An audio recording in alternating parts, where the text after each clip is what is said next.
Welcome to my channel, Coderna. I'm Namrita and I'm really excited to start this journey with you. In this series, we are going to master data structures and algos in just 3 months. Yes, it's going to be a packed and focused learning session where we will be going step by step and building strong problem solving skills together, that too using Java. Whether you're a beginner, a college student, or preparing for coding interviews, this series will help you build a solid DSA foundation. In today's session,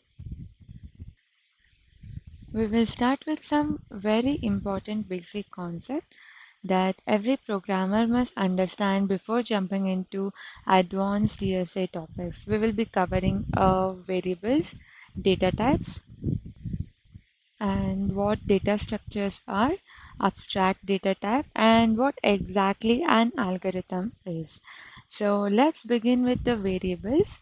So variables are basically storage locations in the computer memory or symbolic representations in mathematics that hold data which can be modified, accessed, and used throughout the program or calculation part. So, before getting into the definition of variables, let us relate them to an old mathematical equation. Many of us would have solved many mathematical equations since childhood. For example, let's take x squared plus 2y is equal to 1. Okay, we don't have to worry about the use of this equation for now. The important thing is that we need to understand is that equation has some variables, that is x and y. These are the constant terms or the literals.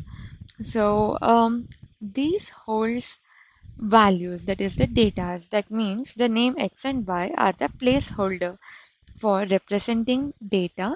Similarly, in computer science programming, we need something for holding data, and variable is the way to do that. So we have definition. A variable consists of a name, a data type, and a value. So assignment and mutations, values are assigned using operators. That is, when you learn about the data types, so it will be like data type variable name is equal to its value. That is, for example, int a is equal to 5 or something such. Okay, so data types is they are the common types including numbers, string, boolean, arrays, object, which and all we will be learning in future. Next, scope is to determine where the variable can be accessed, such as local and global. So inside the program, where you will be declaring it as the main, um, it is known as the global scope. Okay, so local means inside that we will be calling a function. Let us say function 1. So inside that we will be using some variable. So they are known as the local scope. Okay. Next is the constant. Variable defined with keywords like const cannot be reassigned after the initial value is set. Okay. So in variables also we are having some independent variable, dependent variable, quantitative versus qualitative, parameters versus unknown. So independent means the variable that is changed or controlled in a scientific experiment to test the effect of the dependent variable. So dependent in the sense the variable being tested and measured which depends on the independent variable or other variables. So quantitative and qualitative means quantitative represent numerical data, qualitative represents the type or the categories. Parameter is a value that remains fixed during the calculation, and the unknown is the variable to be solved for. Like here I told you, right, x plus y is equal to 1, some unknown values. So common variable types in research and all these are the things which we don't want to go deep, but we have something called discrete variables, continuous, ordinal. So while you are using for the naming convention, use some names which are aligned to the functions you are using for. And camel casing, that is something like if you are writing a whole like three to four words together, that is first name and should be capital is coded nam, something like that. So every first letter of the words should be in capital because in this we can't give space and all while you are defining the things. Like you can't give it like this. So when you're combining things, it would be good if you are using the camel case convention. So initialization is what I talk. So data types and variable is equal to one something. This is called the initialization. Okay. Next, let's come to the data types. Okay, next coming back to the data types. In the above mentioned equation, the variables x and y, they can take any value, such as they can take integral numbers, that is x can take 10, y can take some 20, or some real numbers, that is point some 2, 3, or 4, 5, kind of like that. Or just they can take x is equal to 0 or y is equal to 1, kind of like that. To solve the equation, we need to relate them to kind of values they can take. And this is where the data type helps. Data type is the name used in the computer science programming for this purpose. Data type in a programming language is a set of data with some predefined values. So in Java, we have two type of programming language, that is the statically typed and another one is dynamically typed language. So what happens in statically typed languages? In a programming language where the type of a variable is known and it is checked at the compile time, that is before the program runs. Simple meaning, if I want to say, you must declare the data type of the variable first, and the compiler checks whether you are using it correctly or not. That is, int number is equal to 10. Okay. String name is equal to some coder name. So it will check. That is, int is the variable that can only store the integers, and string are the variable that is used only to store the text. If you try this, like, let me just erase the things. Yeah. So if you just write anything like int number is equal to some string value, this you will get a compile time error because hello is a string. It is not an integer. To be taken it basically, then see, there is something called integer and string values. Okay. Integer is a data type which only stores the numerical value, that is the number. String is a data type which only contains the alphanumerical values, that is the alphabets. Okay, when you mistakenly put integer value into the string or string value to the integer, it will throw a compile time error. Okay, so that is what I have explained it over here. If you give some values to the integer, the different value, that is the string, so you will get a compile time error because of the type difference. Okay, so type checking happens at compile time. Variable types must be declared. Fewer runtimes error, better performance and safety is the key characteristics of the statical type language. Okay, so Java uses the statically typed language. Apart from Java, C, C++, C Sharp, Go, Rust, and all, they will use the statically typed one. Okay, so data types in Java define the kind of the data a variable can hold and the memory required to store it. So for integer, it may be some bytes, that will be discussed in further. So in data types, we will be having two types. One is a primitive type and non-primitive type. Okay, first let us go through the primitive type. So in primitive type, we are having this much: Boolean, byte, char, short, int, long, float, double. Okay. Boolean only takes the two values, that is either true or the false, that is we will call it as the logical values. Okay. And its range is also only this both. If you place any other, it will throw error. Okay. Then byte, it takes up to this range, that is minus 128 to 120. This is a small bit, a small chota version of the integer. Then characters only take the single things, that is a, b, or kind of the values which a holds, like that. Next, short, this is the next version of the byte. And again, if you uh, compare it with the int, it is a chota version for the int. Okay, chota means a small version. So the short can take up to these range values. Okay, so it will hold the size in the memory only 2 bytes. Okay, int will take up to this range, long, float, double. This is what the primitive data types. These are already defined in your computer knowledge. See, let's take an example for this. First one is the Boolean data type. Okay, so this is what this syntax for the programming, which I will be explaining in the few next coming sessions.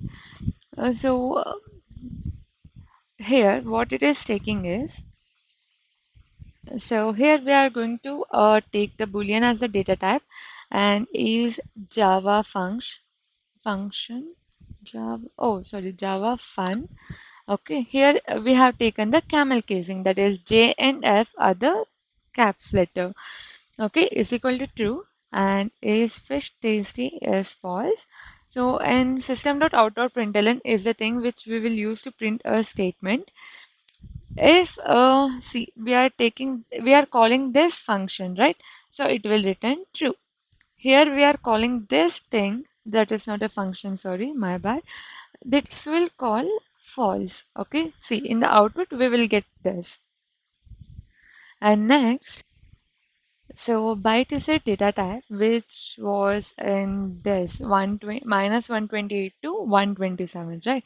So let's take an example where you are defining a age and a temperature value. So when you are printing out the things, this will be printed as 25 and this will be printed as 10 because of the variables we have assigned the values. Okay, for that, similarly like that, we are taking for the short data type, that is, if you see here, if we are taking 25 because the range of it is very small, that is minus 128 to 127. What happens if we just take h to be equal to 130? Just solve it and let me know in the comment section what will be getting.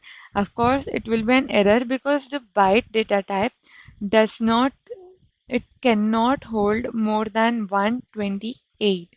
That is the size of it in the memory. So short, if you want to print anything more than 128, you have to take short as the data type, which will be holding up to the value 32,767. Even if you're taking more than, if you want to take this value, then you have to jump to int. Okay, so here if you see, we are declaring a function and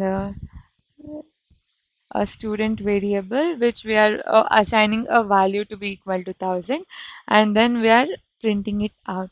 So similarly for the int data type, we are taking a value for its range. If we take this value into the short, again it will throw an error, but definitely you have to try giving this as short and trying in your VS Code.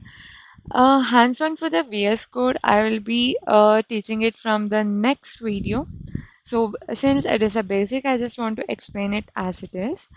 So next data type is the long, which is the next bigger version from the int, and float data type.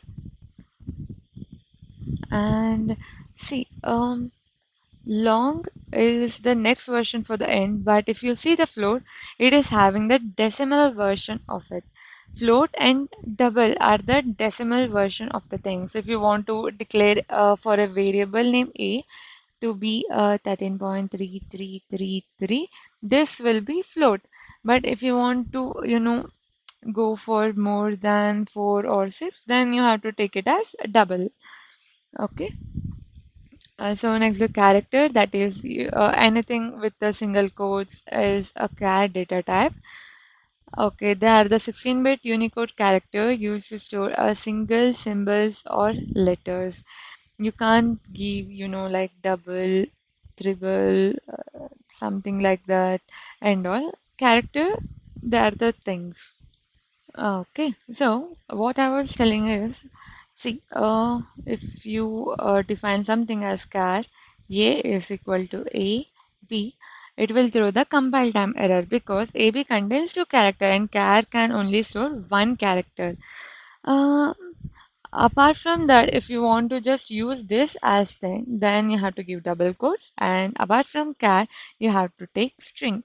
String is another kind of a data type, which is the next version for the char. Okay, that comes under the non-primitive, that is the reference data types. They are the data types store references rather than actual values. They are created by users. So user defined data type, it is also called as. So string, it represents a sequence of characters enclosed within the double quotes. And here if you see, we are taking a string as hello and string name as geek1, welcome to Java, and we are just printing that. Okay. Next is class. So a class is also a user-defined blueprint that defines variables and methods. So if the system defined data types are not enough, then most programming languages allows the user to define their own data types. That is usually called the user-defined data types. Okay.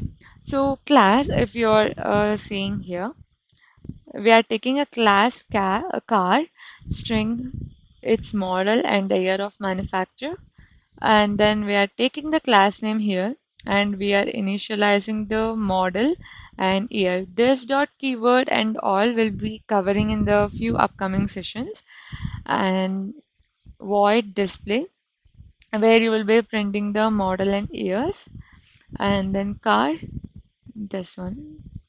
Here we are calling the function car. My car is equal to new car of Toyota will be passed into the model, this one particular model, and 2020 to be the year. Okay, so output will be if you see here, we are calling the display function here. So display will be taken back in this function, and here we are given model and year. So model and year will be printed. Okay, next comes the object. These are the things which are under the user-defined data types. So an object is an instance of a class representing real-world entities. It has state, behavior, and identity. Okay, see, this is also a bit same for it. And interface, it defines a contract of abstract methods that implementing classes must define. It provides a way to achieve abstraction multiple inheritance in Java, which will be covered in the further sessions. And then the array, and that's it. These are the user defined data types, and you can define more by yourself. It is just you defining the things. And then next, let's come to the Java structures, the data structure. Based on a discussion, once we have the data in variables, we need some mechanism for manipulating that data to solve the problem. Data structure is a particular way of storing and organizing data in a computer so that it can be used effectively and efficiently. So it is a special format for organizing and storing the data. Generally, we have the linear data structure and non-linear data structure. So linear data structures, in the sense, elements are accessed in a sequential order, in a ordered way, but it is not compulsory to store all the elements sequentially, say linked list. Okay, for this, the things comes under the linear data structures are linked list, stacks, and queues. Under non-linear data structure, non-linear means you have seen trees, right? The branches will be grown like this, like this. These are the non-linear data types, okay? So under this, tree and graph comes. Trees and graph. Okay, so data structure are ways to store and organize the data, and array is the best example for the data structure, which allows multiple elements to be stored in a single variable. And now let's just look into it some of the things that comes under the data structure. First is the array list, resizable array that can grow as needed. Get your own Java server. We are going to see here we are calling the array list function or the variable. So this is how you are going to define a array list. Okay. So next you are adding car to be Volvo, BMW, Ford, so and so. Okay. And then and last you are going to print it. Print all the values you have given. Next we have the hash set. So it is a collection where elements is unique. See, it will be, let us imagine the hash set to be like this. So first you will tell Volvo, BMW. Now tell, let's assume you have again added a BMW. It won't, it won't sit here because duplicates are not allowed. So likewise, we are having hash map. So hash map in the sense it is a combination of key value pairs. Okay, so which are great when you want to store values and find them by a key. Okay, so this is the example for it, like country and the city. City comes under which country? So this is the key part and this is the value part. And if I want to give you the overview of what we have discussed till now, that is array list, hash set, and hash map. So this one is unique, do not contain a duplicate an element. So these are ordered elements and these are key value pairs. Okay, next coming to the iterators. When learning about the data structures, you will often hear about iterators also. So an iterator is a way to loop through elements in a data structure. For example, we will be having for loop. So what it will do, it will iterate. So I is equal to 0, I less than some array dot length, I plus plus. So in this loop, it is iterating, the I is iterating over and over again. Okay. And then next, let's come for the abstract data types. Before defining abstract data types, let us consider the different view of system-defined data types. We all know that by default, all the primitive data types, that is primitive in the sense in float and all, support basic operations such as it may be addition, subtraction and all. The system provides the implementation for the primitive data types. For user-defined data types, that is strings, etc. We also need to define the operations by ourselves, the implementation for these operations, which can be done when we want to actually use them.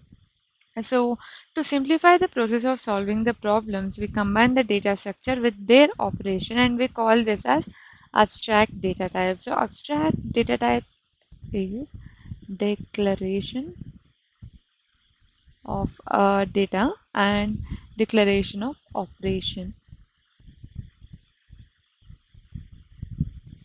So this together forms the abstract data type. So abstract data type is a conceptual model. They define what a data structure does without dictating how it does by separating the logic logical properties from the physical implementation. ADTs allow for cleaner, more maintainable code. So now let's see a common type of ADT. So we have first one is the queue, which is a linear data structure.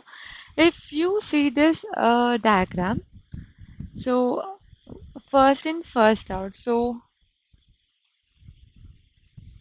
it works on the principle of the first in, first out. So NQ, what it does is adds element to the bottom, removes top element. So see, we will be like first element, second element, third, fourth, and all.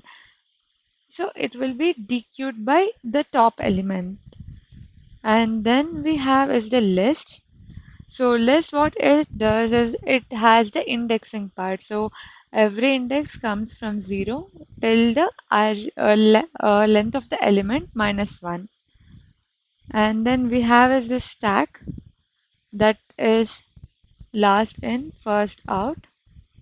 That is first element will be here, second, third, fourth. Fourth, if it is the last element, it will be popped out.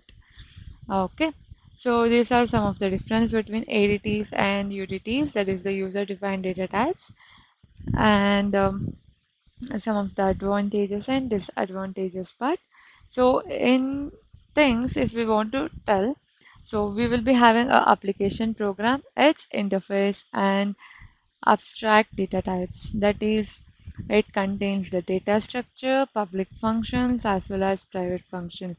So public function and private function, what it is and all, I will let you know in the coming session. So the next topic for the today's class and the last one is Java algorithms. So we will be having a lot more of algorithm.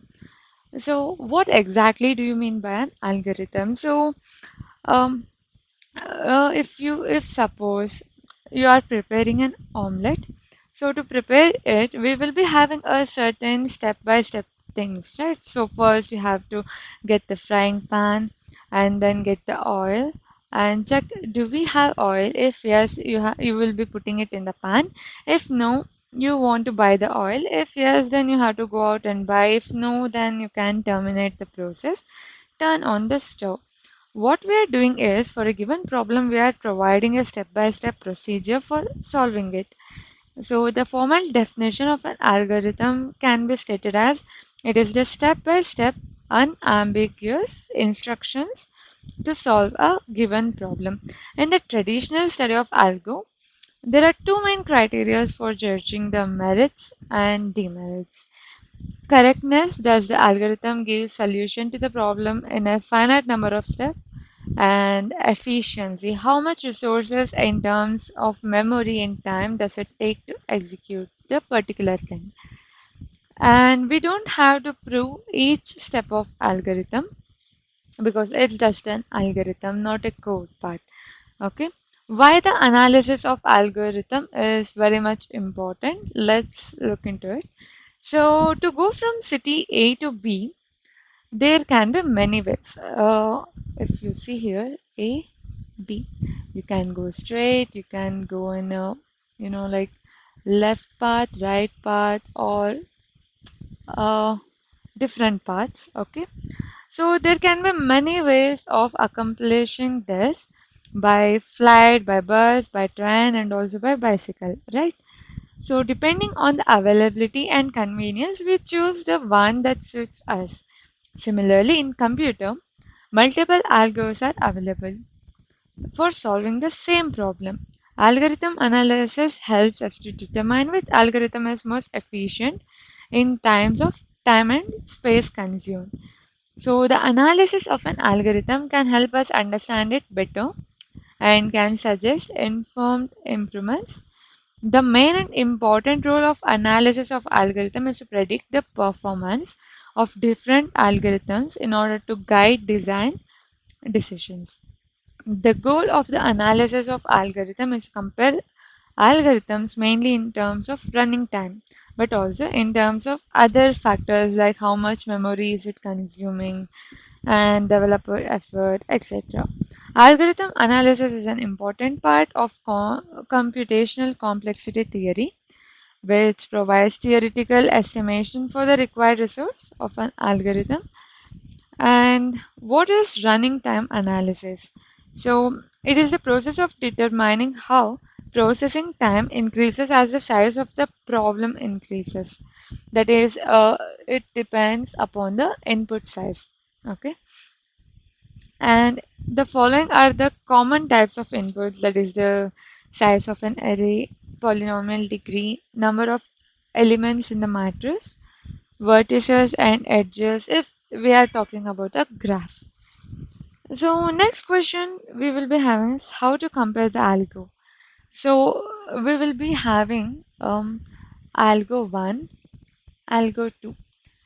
This might perform a step easier than this algorithm. That is, if I want to take any of the example, some if in a code, if you are taking a two-pointer approach, which takes some different steps and hash map or hash set, which is its way of dealing with things is different, right? So this might contains less steps and the execution time is also less, number of statement executed, and it may be an ideal solution. So in this, when we are comparing this both algorithms, we will find this as the most efficient one. Okay, so next, these are some of the searching sorting algorithms which we will be covering in the later part. Okay, iterating and all. So other useful algos, these and all are just a thing if you want to solve the algorithm based problems. I will be providing you the whole dedicated series for it. So now coming for the rate of growth. You can also call it as time complexity. Okay, the rate at which the running time increases as a function of input is called the rate of growth. So let us assume you go to a shop to buy a car or bicycle. If your friend sees you there and asks, what are you buying? Then, in general, you say buying a car. This is because the cost of the car is high compared to the cost of the bicycle. Approximating the cost, it will be like total cost is equal to cost of car plus cost of bicycle. So it will be an approximate of cost of car, right? We will neglect this cost of bicycle. So, in general, for the mentioned example, we can represent the cost of car and the cost of bicycle in terms of the function. And if you see n power 4, let us keep it for the just in general I am telling. It's cost of car plus cost of bicycle, let it be 2n square. Here, what you are doing is you are going to see this. It is the bigger in terms of the exponential, right? And then here, if you see, it is the smaller. And in the cases of time complexity, we always neglect the numerical data which are provided. And commonly used rate of growth are 1, that is the constant. Whenever whatever is the input size n, these function take a constant amount of time. Next comes the log n, logarithmic value. These are slower growing than even linear function. And then n log n. This is linear, linear logarithmic, n square, n cube, 2n, n factorial. Okay, so this is what the time complexity is. So it will go like this. Increased rate of growth. Okay. Next, there will be a certain type of analysis when you take in things. So one is the worst case, best case, and the average case.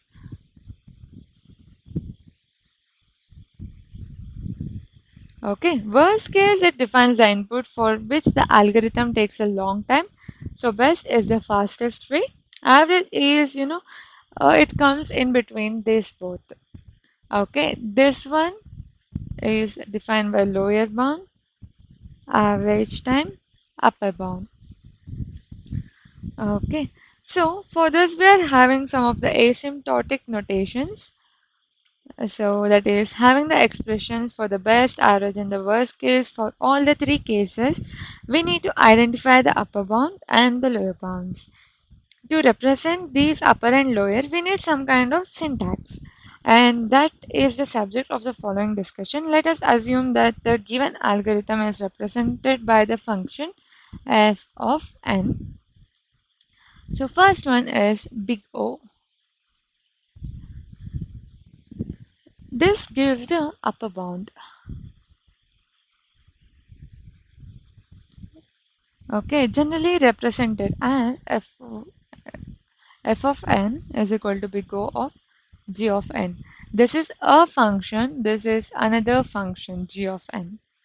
Okay, that means at larger values of n, the upper bound of f of n is g of n.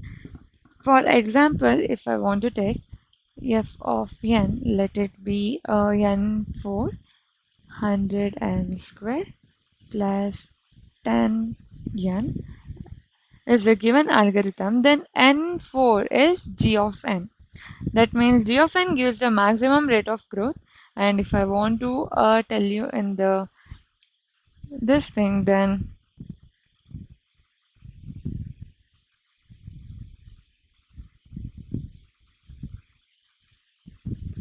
and here we are going to take the input size. Then f of n will be somewhat like this. I'm just drawing randomly.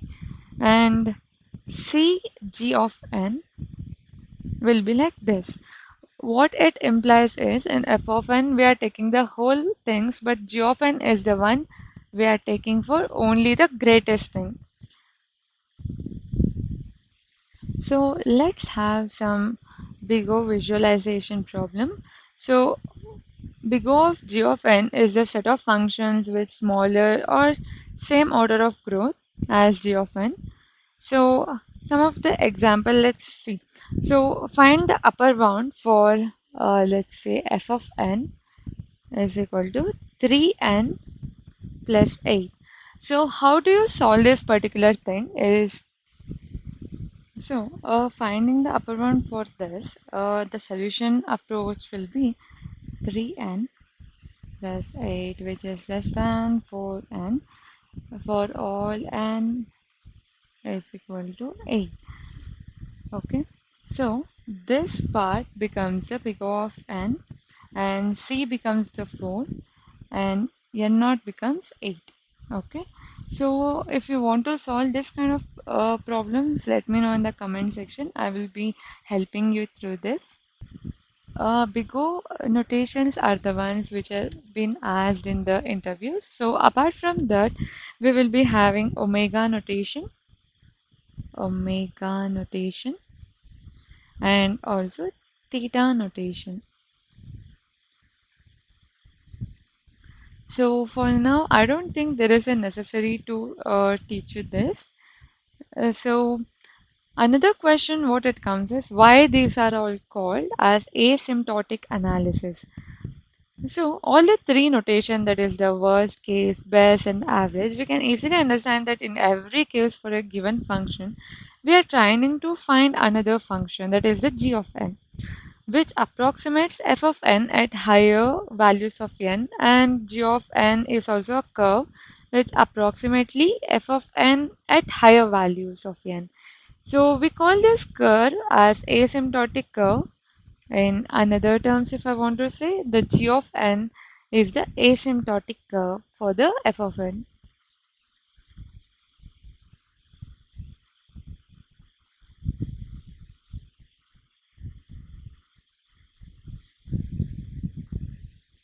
Okay. Uh, so for this, if you say that these are all some of the, like complex things, for the time complexity to be understood in a clean and, like easy form. So first we are having big of 1, right? So how we can guess or we can know that it is a big of 1?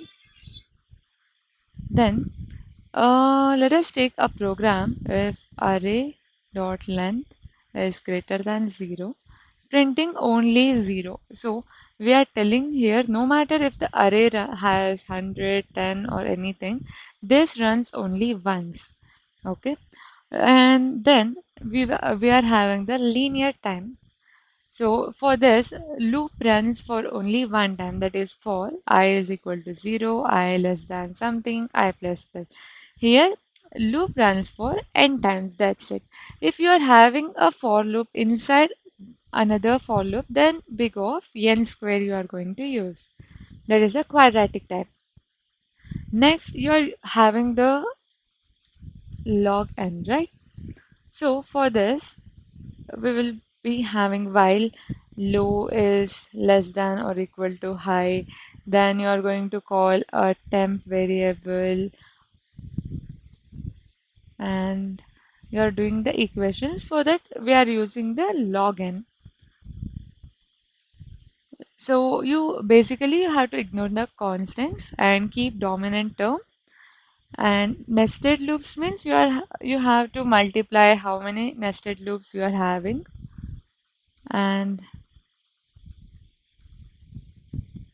so this is what the easiest approach one is having for the time complexity.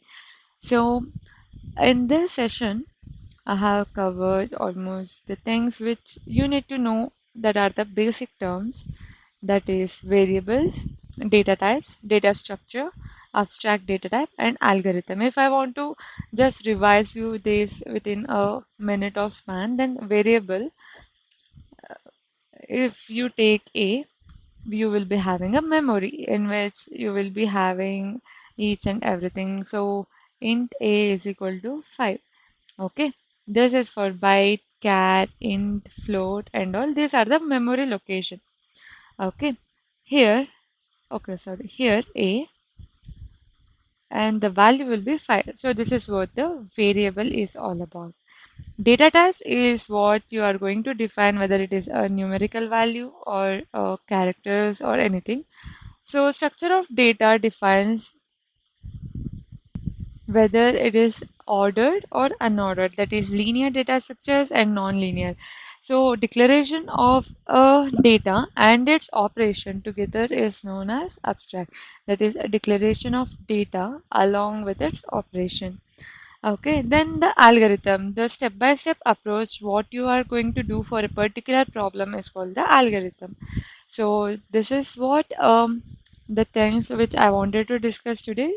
So today is 16th of March, and from today we are going to concentrate 3 months about the core DSA in Java. So do subscribe, and if you find it useful, do share among your peers or anyone whom you are feeling to compete for a particular exam or maybe the interviews. I hope this is a useful session. Do let me know in the comments if I have to, improve the speed or anything. So thank you for watching and do subscribe. Thank you.